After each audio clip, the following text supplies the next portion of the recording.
Hi అండి, welcome to our channel Ammapandu Krishnaji YouTube channel. ఈరోజు మనము పుంటి కూరతో చట్నీ చేసుకుంటున్నామండి. ఇలా కాడలన్నీ తీసేసుకొని ఆకులతో ఒకసారి ఉప్పు నీళ్ళలో ఒకసారి మంచి నీళ్ళలో వాష్ చేసుకున్నామండి.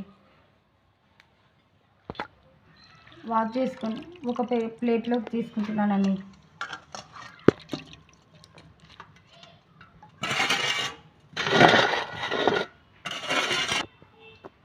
ఇట్లా ప్లేట్లోకి మొత్తం తీసుకుంటున్నానండి. పుంటి కూరలోకి మెంతాలండి, ఇవి మెంతాలు ఫ్రై చేసుకున్నాను. ఉత్త పెనం పైన నూనె ఏం లేకుండా ఫ్రై చేసుకున్నానండి ఇవి మెంతాలని. ఇవి జీలకర్రని కూడా ఫ్రై చేసుకున్నాను. ఓకే, నూనె లేకుండా ఓకే పెనంపై వేసుకొని కొద్దిగా తిప్పుకున్నామండి. వీటిని మనము రోట్లో వేసుకొని దంచుకున్నామండి.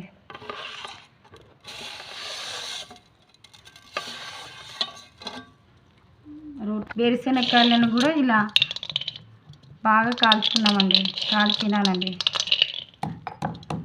దంచుకున్నాము. ఫస్ట్ ఇది దంచుకున్నాక వేరుశనగకాయలను కూడా దంచాలండి మెత్తగా.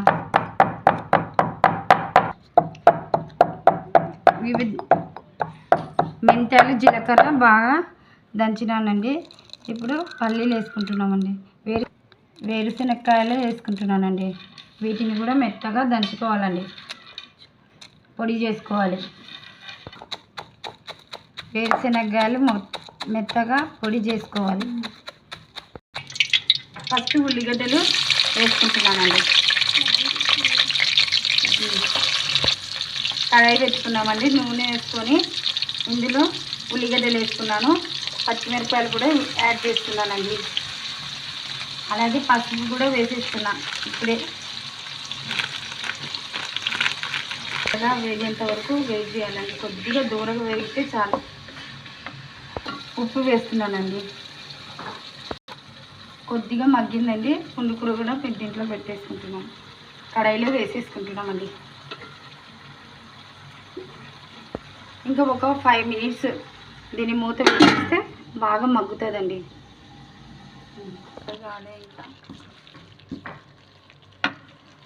ఇప్పుడు దీంట్లోకి ఇది వేరుశనగకాయ పొడి, మెంతులు, జీలకర్ర మరియు కొద్దిగా చింతపండు కూడా వేసేస్తున్నానండి.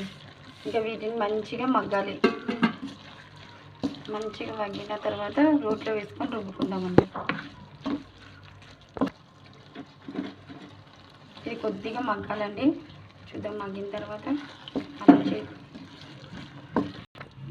బాగా మగ్గిందండి. ఇది ఇంకా రోట్లో వేసుకొని దంచుదామండి. రండి, రోట్లో కొద్దిగా వేసుకొని దంచుకోవాలండి.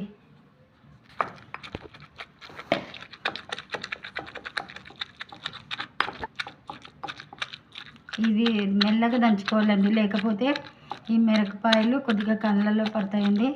కాబట్టి మెల్లగా దంచుకోవాలి. రోటి పచ్చడి అయితే చాలా టేస్టీగా ఉంటుందండి. మిక్సీలో చేసిన పచ్చళ్ళ కన్నా ఈ రోటిలో చేస్తే పుంటికూర చట్నీ బాగా రుచిగా ఉంటుందండి. మా పిల్లలు కూడా ఎక్కువగా ఇష్టపడి రోటి చట్నీని, ఈ పుంటికూర చట్నీని తింటారండి. రోట్లో వేసి చేస్తేనే టేస్టీగా ఉంటుంది. ఇలా మంచిగా దంచుకోవాలండి. ఈ చట్నీని దీంట్లోకి తీసుకుంటున్నామండి, గిన్నెలోకి.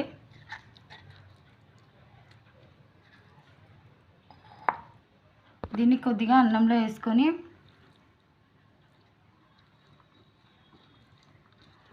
కలుపుకొని ఇలా అన్నంలో తింటే అద్భుతం అండి, చాలా అద్భుతం. ఇలా ఇది ఉల్లిగడ్డను తీసుకొని ఇలా తింటే ఎంతో అద్భుతంగా ఉంటుందండి. చాలా టేస్టీగా ఉంటుంది. మీరు కూడా మీ ఇంట్లో ట్రై చేసుకోండి. ఇది పుంటికూర పచ్చడిని చాలా టేస్టీగా ఉంది, అద్భుతంగా ఉంది. మీ పిల్లలు మళ్ళీ చేయించుకొని తింటారండి ఈ పుంటికూర చట్నీని. మా వీడియో మీకు కూడా నచ్చితే సబ్స్క్రైబ్ చేసుకోండి. అవర్ యూట్యూబ్ ఛానల్ పేరు support our YouTube channel Ammapandu Krishnaji YouTube channel. Please subscribe our channel. మా ఛానల్ను సబ్స్క్రైబ్ చేసుకోండి. మా సబ్స్క్రైబర్స్ అందరికీ ధన్యవాదాలు.